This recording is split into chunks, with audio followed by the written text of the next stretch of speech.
大家好，歡迎收睇18好時光，我係 Fanny 李敏芬。大家好，我係伍文生啊。嗱 Fanny 啊，平時咧我日常生活當中咧工作都好繁忙噶嘛，喺個城市裏面咧，哇咁繁忙，會唔會諗下啊有冇一笪地方可以散下步輕鬆一下？如果係的話，你會諗到邊度咧？一般人咧都會諗起啲大型嘅公園啦，或者海濱長廊咁嘅喎。不過呢啲地方咧，平時都好多人㗎，想揾個安安靜靜嘅市區綠洲，真係唔係咁容易噃。其實都係㗎，大家咧以為咧喺一個繁忙嘅都市當中係好逼仄㗎嘛，而且咧喺呢個商業城市當中咧，大家應該揾唔到綠洲嘅。只不過話俾大家聽，真係好驚喜㗎，因為我哋會揾到一個綠化咗嘅寶藏俾大家嘅。核心商業區入邊都有個綠洲喎，係咪好意想不到咧？係啊，好似跟住落嚟，我要為大家介紹呢笪地方咧，佢原本只不過係一條好普通嘅河道嚟嘅啫。嗱，經過咗活化之後，就會變成咗一個極之有現代感嘅綠化近水公園啊！因為咧，當中會有一個跨河行人橋，仲有咧多元化嘅設施啊，例如咧有啲長者嘅健身角、觀景台，仲有咧就係避雨亭等等㗎。聽落係咪好正先？嗱，其實咧我同文生咧早前已經秘密親身去現場同大家探個路，實地咧體驗過㗎啦。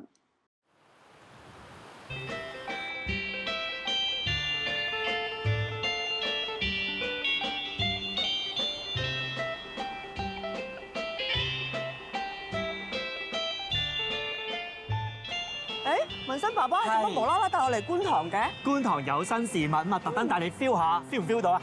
咦係喎，點解呢度會好似個浮台咁浮下沉下嘅？冇錯啦，呢度咧全港第一個就喺明渠上面嘅浮島嚟㗎，係咪好 feel 咧？咁係咪會隨住咧潮汐而升降咯？你好叻啊，俾你估中晒添！呢度咧可以提供一個咧好貼水嘅休憩體驗咧俾市民噃。冇錯啊，周圍嘅環境真係好舒服㗎，好多人行嚟行去，仲有 feel 唔 feel 到？我忽然諗起一首歌啊！咩歌？在水中央有麗影一雙，唔係站在活乜事？呢首歌明明有啲歷史㗎，點解我哋會識唱？嗰邊有景點睇啊，行啦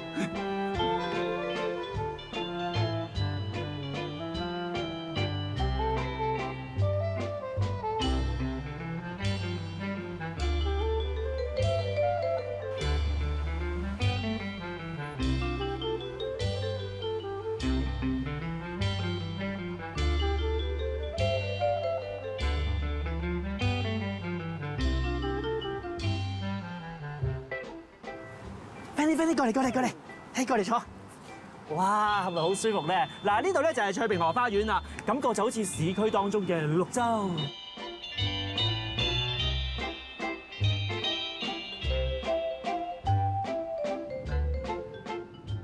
講得一啲都冇錯啊！呢度咧佔地5800平方米左右啦，咁啊好近附近嘅觀塘商業區㗎。呢度咧嘅設計理念咧就係以共融為主題嘅喎，小朋友啦、老人家同埋唔同社區人士咧都可以安心使用嘅。非常之好，我都要使用，不過我想先使用個洗手間先。洗手間好靚㗎，仲有育嬰室㗎，你需唔需要啊？育嬰室唔使，我要洗手間。喺嗰度啊，快啲去啦！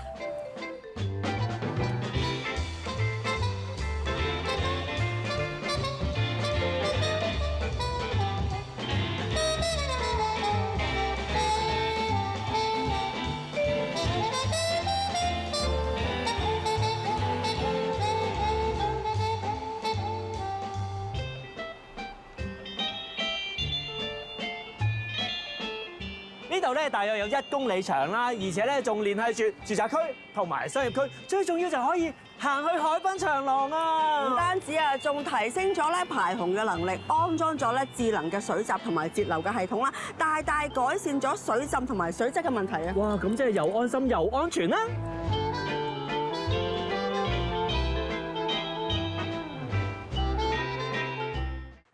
大家見到我哋浮下浮下咁樣，係咪覺得好得意咧？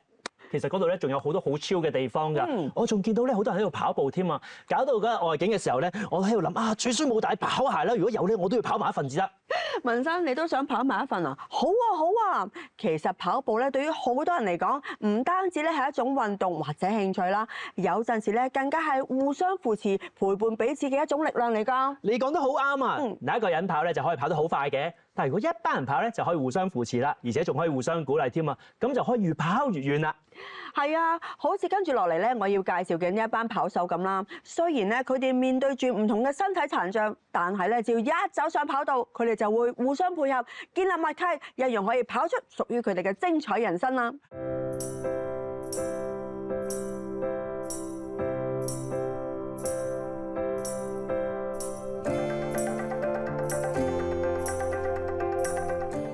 我叫做莫劍榮，一般人都叫我做阿 Kim。咁我就係馬龍長跑隊嘅創辦人啦，而家係香港傷健共融網絡嘅總幹事。馬龍長跑隊咧就喺15年前開就成立㗎啦。我哋其實攞個諧音咧，其實係盲同聾嘅諧音，即係視障同聽障人士所組成，再加埋健全嘅領跑員啦，所以三位一體㗎啦。我哋咁咧就係參加好多體育嘅慈善活動。因為我自己喺13歲就完全失明，突然間失咗視力。咁啊，到一個偶然嘅機會，有朋友咧就叫我去幫下啲聽障人士。當時我覺得一諗，哇！我又睇唔到，佢又聽唔到，有咩可以大家彼此合作咧？咁因為當時我係都推動失明人士去跑長跑嘅，所以覺得啊係，佢可以做我嘅眼，但我可以做佢嘅耳，大家彼此嘅融入啦，同埋彼此嘅了解啦。你好，我叫做李國基，我係猛龍長跑隊嘅其中一個領跑員。個領跑員個發揮嘅作用係咩咧？當然啦，我哋係有一個少少嘅成圈，就會一齊跑啦。咁我哋帶住佢跑咧，我哋要提醒佢前面有冇人阻住，或者前面有人會突然間慢咗。我哋個速度咧，大家配合嘅。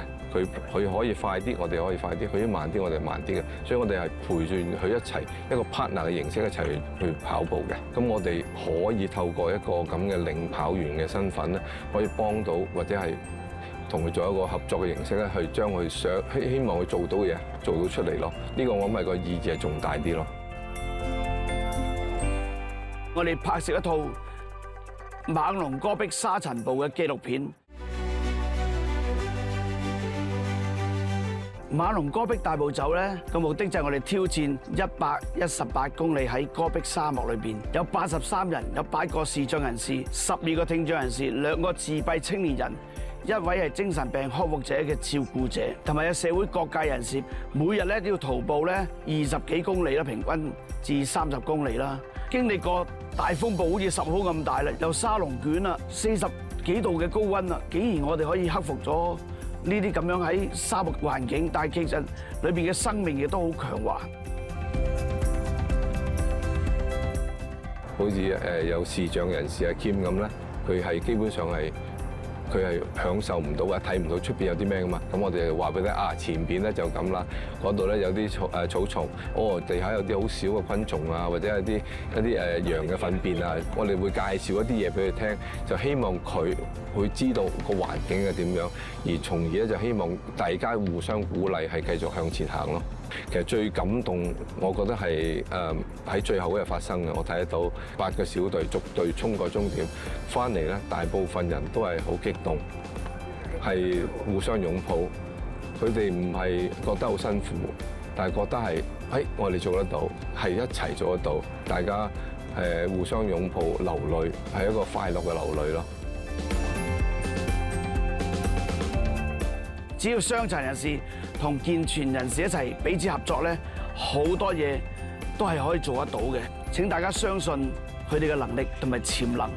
令我最感動嘅一句説話就係：我哋失去視力，但係冇失去視野；我哋失去聽力，但係我哋冇失去毅力。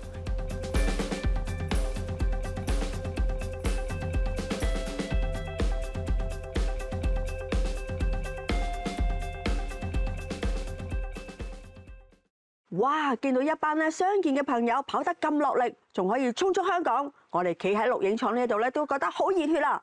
嗱，佢哋可以克服咧身體上面嘅障礙啦，喺跑道上面咧互相扶持，嗰份對生命嘅熱情同埋堅持真係充滿感染力啊！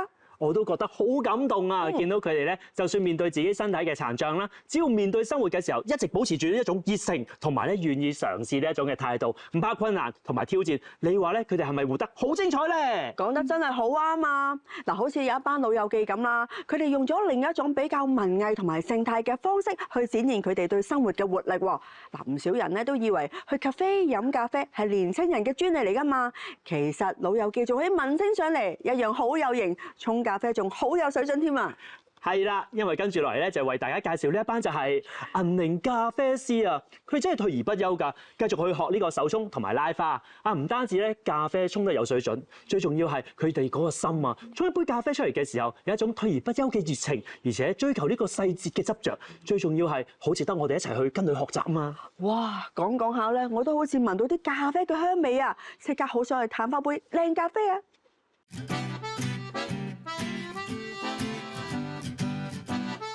我係 Francis， 一個退休人士。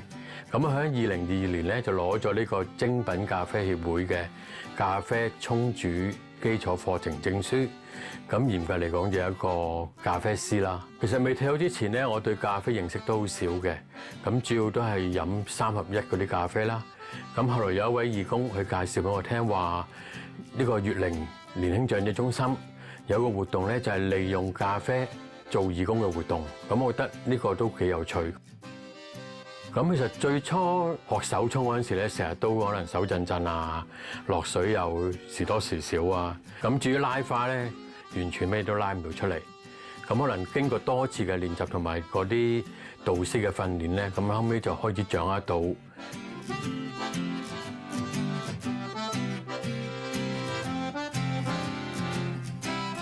香港越嚟越多年輕長者提早退休啦，咁於是就成立咗我哋月齡呢間年輕長者中心。咁成立嘅時候就見香港咖啡都相當流行，咁於是我哋就諗不如用咖啡做媒介去推動一啲義工服務。其實一開頭招募嘅時候都有一定嘅難度嘅，因為始終長者佢哋對於可能你要佢學一門手藝咧，都會有少少卻步。其實而家活躍嘅義工咧，大約20位左右啦，係啦。咁其實個計劃由19年到而家咧，嗰個效果都幾理想嘅，活用到自己嘅個人專長。咁學完呢門手藝之後，去返服務社會唔同嘅階層，將佢哋嘅人生經驗啊、智慧啊，去分享俾唔同嘅市民咯。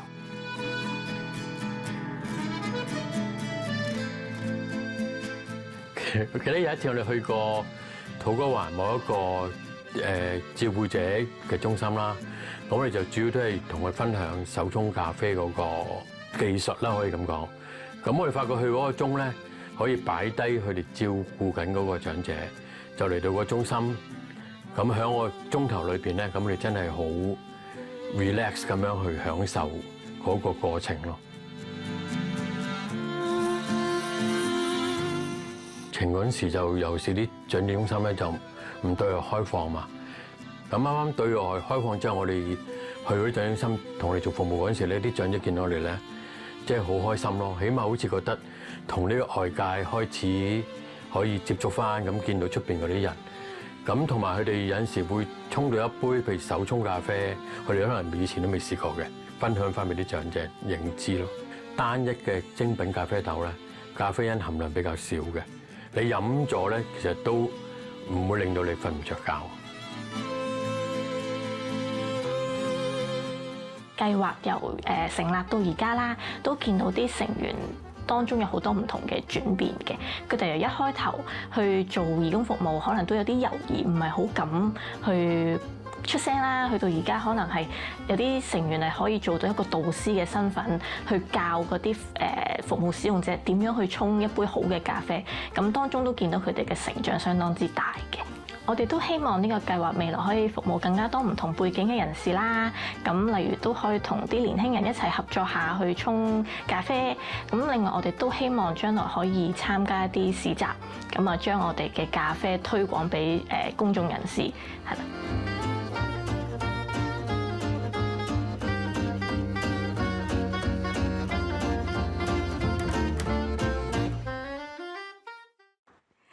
係覺得其實只要用心，無論係咩年紀或者身處咩環境，每個人咧都可以發展出屬於佢哋自己嘅手藝同埋價值㗎。講得非常之好啊！其實除咗一班退而不休嘅老友記之外，仲有一班年青人，佢哋都默默咁樣努力㗎，希望用自己雙手獲得社會嘅認同。係啊，好似咧有學校特別推行咗獲資歷架構認可嘅職業導向課程，由餐飲服務去到房務訓練，樣樣都好認真、好專業㗎。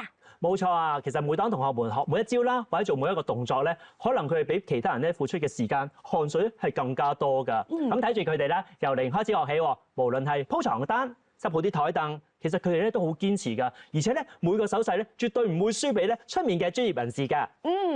其實呢一班同學仔咧已經做好準備㗎啦，只係等待一個展現佢哋技能嘅舞台啫。只要社會同埋各界咧願意俾多一份信任同埋機會佢哋一樣可以喺職場上邊發光發亮㗎，真正靠自己嘅雙手投入社會。一齊睇下呢一班嘅同學仔點樣可以慢慢建立自信，同埋咧鍛鍊出專業嘅手藝啦，寫出屬於佢哋嘅精彩人生。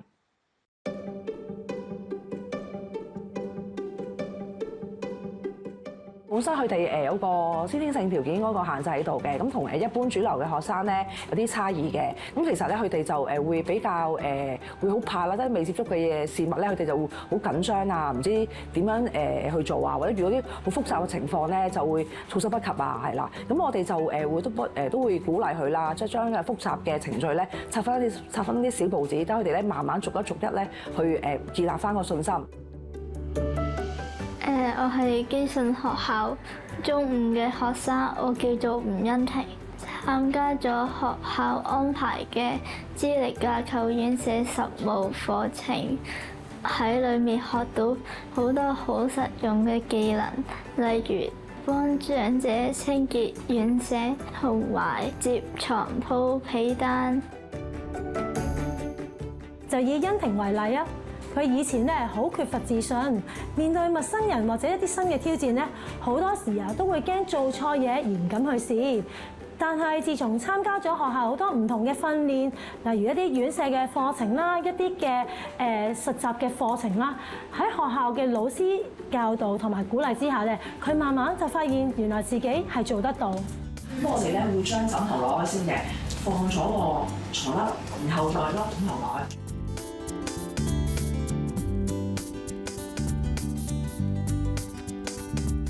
學習之後，我哋會安排實際嘅練習俾佢哋，等學生喺有監督嘅情況之下，將清潔嘅流程做出嚟。例如我哋會安排學生去學校唔同嘅地點進行衞生嘅清潔工作，亦都會針對性有啲技巧去訓練佢哋，包括臥室嘅清潔技巧、更換被鋪，亦都會加入衣服摺疊嘅訓練嘅。我哋會透過一啲參觀安老院舍啦，同工作員交流啦，將一啲工作態度、服務細節同埋一啲流程嘅要求逐步去融入課程入邊。未來咧，我哋會繼續以可以落地嘅技能同埋能夠銜接職涯為方向去完善個課程。因應外部嘅審核員同埋行業嘅顧問嘅專業意見啦，繼續去調適課程，讓學生學到嘅知識能夠更貼近實際嘅工作要求。最後，隨住 AI 同科技嘅發展，我哋希望喺課程入邊加入一啲樂齡科技嘅元素。學校已經逐步購置相關嘅設備。就係喺佢哋設計課程嘅時候咧，我哋就提供一啲意見。而特殊能力嘅人士，正就係因為佢哋有唔同方面嘅優點啦。我哋會講，例如話佢哋比較專注喺一個範圍嘅工作啦。咁所以我哋有一啲位置咧係其實特別需要佢哋嘅，例如話一啲公共地方嘅清潔啊，或者係秩序啊、啲執拾啊，其實都係好適合佢哋。喺香港整體勞動力不足嘅情況之下咧，我相信任何一個行業，包括我哋嘅行業咧，作為僱主都需要去尋求多方面嘅人才嘅加入。好感謝嗰班教育工作者同埋老師佢哋嘅愛心同埋耐性咧，去栽培佢哋。呢個係對於成個香港嚟講係一個福氣嚟嘅。見到大家咁努力生活同埋學習，我真係唔可以怠慢啦！真係覺得自己要再努力啲先得啊！嗱，努力之餘咧都要放鬆休息下嘅。嚟緊已經係星期六、星期日咯，大家諗住去邊度玩呢？我咧就揾咗啲資料㗎啦。嗱，不如一齊去探索5000年前嘅古埃及文明啊！講緊嘅咧就係呢個古埃及文明大展埃及博物館珍藏啊！嗱，我都知㗎，因為呢個展覽咧係結集咗7間埃及國家級嘅博物館，仲有就係薩卡拉考古遺址，總共有成250件珍藏㗎。嗱，除咗有傳奇嘅法老王圖坦卡門，仲有貓木乃伊同埋彩繪木棺，仲有就係神聖嘅動物雕像等等㗎。呢個由香港故宮文化博物館同埋埃及最高文物委員會聯合主辦嘅展覽，係香港史上最大規模嘅古埃及展嚟㗎。由舊年11月開幕起咧，一直爆紅到而家。係啊，不過咧展期就到今個月嘅31號咧就告一段落啦。為咗方便大家去朝聖啊，博物館更加喺呢個8月，即係暑假期間，月中無休啊！特別咧延長咧呢個週末嘅時候啦，就係星期六嘅時候咧，關館時間係到夜晚8點鐘嘅。唔止咁啊，為咗迎接最後1個月嘅展期咧，博物館將會喺8月19號晚閉館之後，第一次舉辦限定嘅壓軸文化活動——法老之約博物館之夜啊！嗱，當晚咧博物館會化身成為古埃及國度結合維港嘅夜色，為觀眾帶嚟視覺、聽覺、嗅覺同埋味覺多重感官嘅沉浸式盛宴啦！大家千祈唔好錯過啊！係啊，而行過隔離咧就係西九 M+ 啦，由而家直至到出年嘅1月10號啊，仲有一個命名為設計感受日常設計之奇妙啊！其實咧呢個係特別嘅展覽嚟㗎，而當中咧係有10個我哋平時日常嘅行為作為今次嘅設計主題㗎。嗱，部分嘅展品內容咧就係呼應咗咧我哋本地嘅視覺環境同埋飲食文化添㗎。嗱，就好似呢一粒，哇，咁大粒嘅燒賣喎，梗係要揾翻一對咁大對嘅筷子至可以夾住佢啦。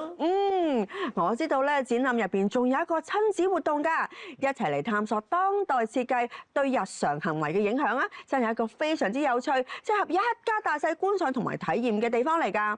我特別推介呢一個親子隨玩現場啊，有唔用筆嚟畫畫嘅畫畫不尋常，以及日常的奇妙時刻。一齊發掘日常生活中唔同工具嘅背後，設計師係點樣用心研發，先至可以大派用場。今集同大家介紹咗18區好多唔同嘅故事喎。如果你都有唔同區嘅故事嘅話，可以咧私信我哋都得㗎。下星期咧繼續帶大家遊走18區，記得支持我哋18好時光。拜拜。